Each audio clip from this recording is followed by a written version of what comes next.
2년쯤 지났을 때 한 번에 2단 뛰기를 1000개 하는 실력이 되었습니다. 이렇게 되기까지 이영표 선수의 줄넘기가 2번 끊어졌는데요. 이영표 선수가 이렇게 줄넘기가 끊어졌을 때 2가지 생각이 들었다고 해요. 첫 번째 든 생각은 오늘은 1000개 안 채웠지만 더 안 해도 되겠구나 라는 생각이었어요. 두 번째 생각은 끊어질 만큼 해냈구나 라는 생각이라고 했습니다. 줄넘기 줄이 끊어졌을 때 이영표 선수가 느꼈던 감정은 무엇이었을까요? 희열이었습니다.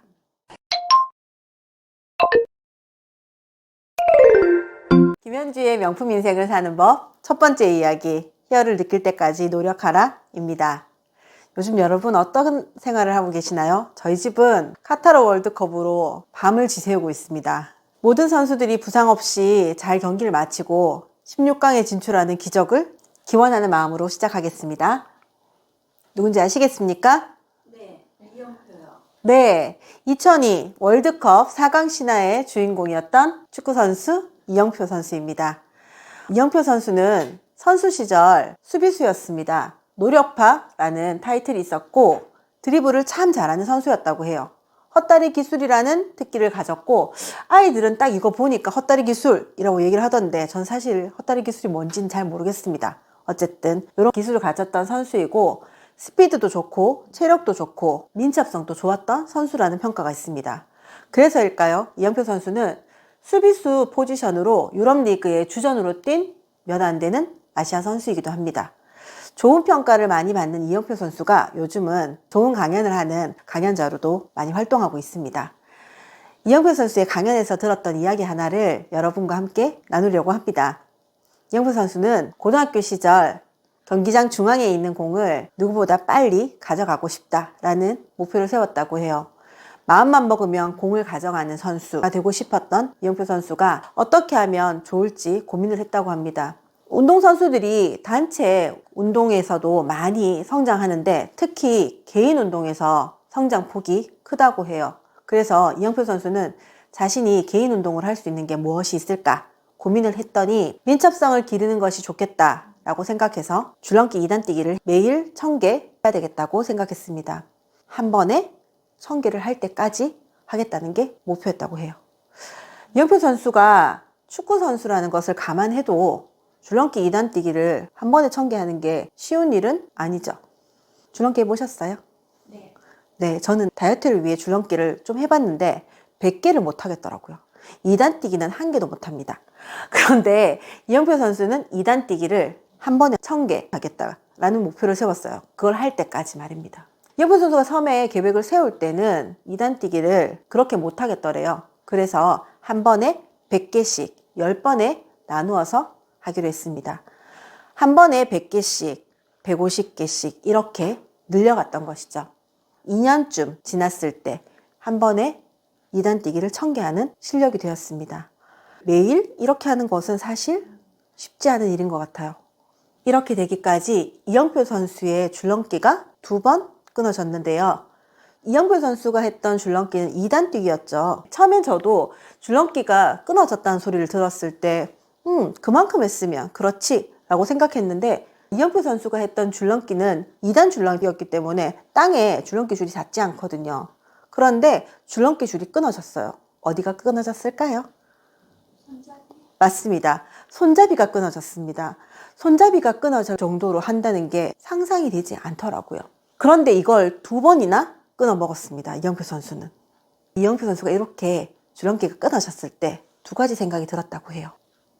첫 번째 든 생각은 오늘은 1000개 안 채웠지만 더 안 해도 되겠구나 라는 생각이었어요. 저는 여기서 이영표 선수의 인간적인 모습을 보게 되었습니다. 그 전까지는 어떻게 매일 2년이나 했지? 라는 생각이 들어서 좀 사람처럼 느껴지지 않았거든요. 그런데 더 안 해도 되겠구나 라는 안도가 첫 번째 든 생각이래요. 그리고 두 번째 생각은 끊어질 만큼 해냈구나 라는 생각이라고 했습니다. 줄넘기 줄이 끊어졌을 때 이영표 선수가 느꼈던 감정은 무엇이었을까요? 희열이었습니다. 여러분은 언제 희열을 느끼셨어요? 제가 희열을 느꼈던 경험 하나를 이야기하려고 합니다. 대학교 1학년 오리엔테이션 때 일입니다. 저는 환경공학과에 입학한 학생이었는데 오리엔테이션 마지막 과정이 일반화학 기초시험이었어요. 제 얼굴이 사색이 되었습니다. 이유는 저는 고등학교 시절 가장 싫어했던 과목이 일반화학이었거든요. 저희 선생님이 총각이셨고 잘생기셨어요. 수업 시간에 노래도 불러주시는 젠틀한 선생님이셨거든요. 선생님하고 되게 친했는데도 일반화학은 너무 싫더라고요. 다른 친구들이 보통 수학을 포기할 때 저는 수학을 안 포기했고 일반화학을 포기했습니다. 그런 저한테 일반화학 기초시험이라니요. 정말 한숨만 나오더라고요. 제 한숨과 상관없이 시험지는 돌았습니다. 시험지 받았을 때 제 심정이 어땠을까요? 하얀 건 종이고 까만 건 글자구나 라는 생각이 들었고 멀뚱멀뚱 다른 친구들 좀 쳐다봤습니다. 얼마나 빠르게 움직이던지 그 소리가 사실은 오히려 저에게 위협이 되었습니다. 그들의 펜 소리가 들렸거든요. 저는 한자도 쓸 수 없었습니다. 제 이름 외에는. 그런데 백지를 낼 수도 없었어요. 제가 이름을 써야 되니까요. 그래서 제 이름을 쓰고 백지는 안 내겠다라는 마음으로 조금 써내려가고 마지막 여백에 작은 메모 하나를 남겼습니다. 교수님, 학교 입학하면 열심히 하는 모습 반드시 보여드리겠습니다. 라고요. 제 시험 결과 어땠을까요? 부끄러워서 말씀 못 드립니다. 바닥이었습니다. 제 시험 결과를 본 교수님의 반응은 참담했고 저에게 면담을 요청하셨습니다. 전 제 성적을 알고 있었으니까 교수실 앞에 딱 서 있는데 도망갈까? 잠깐 고민했습니다. 하지만 들어갔습니다. 교수님께서 저한테 인자한 표정을 짓고 차 한 잔을 두셨어요. 한 모금을 딱 마시는데 교수님 저한테 하신 첫 마디는 자네 전과하는 게 어떨까? 였습니다. 전과라니요? 사실 제가 입학을 한 학생인데 전과를 권하시는 것 자체가 말이 안 되는 거였죠. 교수님께서 설명을 막 해주셨어요. 기초 과목이 이만큼 안 되는데 졸업을 할 수 있겠나? 수업을 하다가 중간에 포기할 수도 있을 것 같은데 라는 식의 이야기였습니다. 사실은 정말 완곡한 표현이었지만 비공식적으로 자퇴하는 게 어때? 처럼 들렸습니다. 차를 마시고 있었지만 사실 차가 콧구멍으로 들어가는지 귓구멍으로 들어가는지 모르겠더라고요. 덜덜덜 떨리는 제 마음을 부여잡고 교수님께 말씀드렸습니다. 저 교수님, 저 전과할 수 없고 열심히 하는 모습 보여드릴게요. 저 달라질 수 있습니다. 수업에 정말 열심히 임하겠습니다. 라고 말씀드렸는데 돌아온 교수님의 반응은 그닥 희망적이지 않았습니다. 과제를 준 친구들이 다시 시험 치는 시간이 있는데 그때 한 번 더 시험 쳐보세요. 근데 그때도 성적이 너무 나쁘면 내 얘기 허투루 듣지 말고 고민해보면 어떨까 싶은데 라고 하셨습니다. 저 그 과제 못 받았습니다. 이유는 그 과제를 수행할 만한 실력도 되지 않았기 때문입니다. 돌아서 나오는 제 마음에 참담한 마음이 들었어요. 입학해서 사람 취급 못 받겠구나. 졸업 못 하겠구나. 그리고 아이들 말로 쪽팔리는구나. 쥐구멍이 있었으면 들어가고 싶을 만큼 부끄러웠습니다. 그리고 비참했습니다. 하지만 제가 비참함을 느낄 수 있는 시간적인 여유도 없었습니다. 저는 그 길로 고등학교 과정 일반화학 교재를 샀습니다. 그리고 주신 시간을 나누어서 학습 분량을 만들었어요. 2년이나 놓았던 일반화학 공부를 단 며칠 만에 해내는 것이 쉽지 않다는 걸 알았기 때문에 무조건 외우는 걸 목표로 삼았습니다. 저의 목표는 변화된 모습을 보여주는 것이 가장 큰 목표였습니다.